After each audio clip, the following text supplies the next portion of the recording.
She was burned and covered in wounds. That's my thumb sausage. The vet told me there was almost no chance of survival, but I couldn't just walk away. I sat beside her on the cold floor, held her close to my chest, and whispered, "Please, live. I promise you'll never suffer again." At that moment, I didn't know if she would make it, but I knew one thing for sure: she would never be alone again. To keep Acorn alive, I had to convince her to start eating. It turned out to be harder than I could have ever imagined. She was too weak, barely moving, sometimes just lying there with her eyes closed. I spent days and nights beside her, begging her to take even one bite. It's a funny noise. That's not very good. It's funny noises. And when things got really bad, I'd rush to the vet with her in my arms, repeating the same words over and over. "Please, help her." Like your tummy. Have I? And then a miracle happened. After a long, exhausting day, I lay down on the floor next to her and closed my eyes for just a minute. Then I heard a faint rustle. Acorn had stood up. Her legs were trembling. She could barely stay upright, but she was standing. Oh, come on in. You're doing so well. Then she took one shaky step, one single step that changed everything. In that moment, I knew she was going to survive.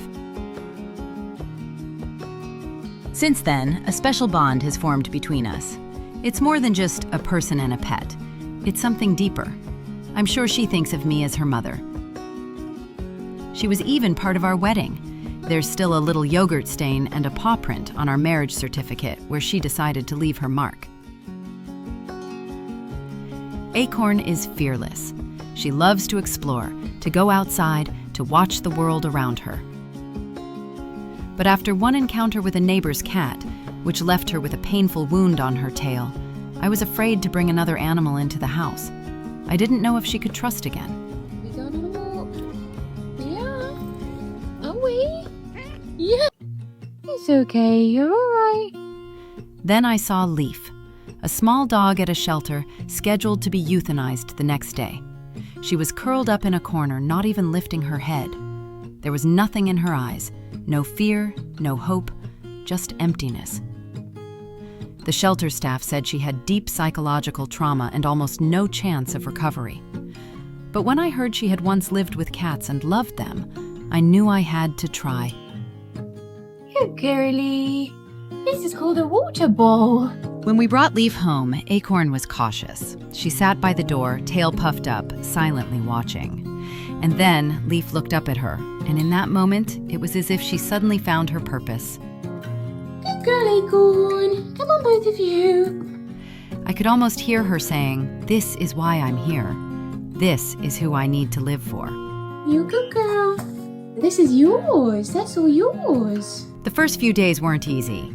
Acorn kept her distance, hissed from time to time, while Leaf just lay quietly nearby, never pushing her luck. Hey, it's okay. We're not going to take it away from you. But after a couple of weeks, everything changed. One morning, I walked into the room, and there they were, sleeping nose to nose. From that day on, they've been inseparable. Sometimes I think they understand each other on a level we never could. They've both known pain. They've both known loneliness. Maybe that's why their friendship is so strong. They don't need words to connect. Good girls. Good girls. Go on in.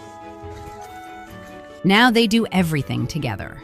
If Acorn walks across the room, Leaf follows right behind. If Acorn climbs on the couch, Leaf rests her head on her paws. It's as if they can feel each other's emotions.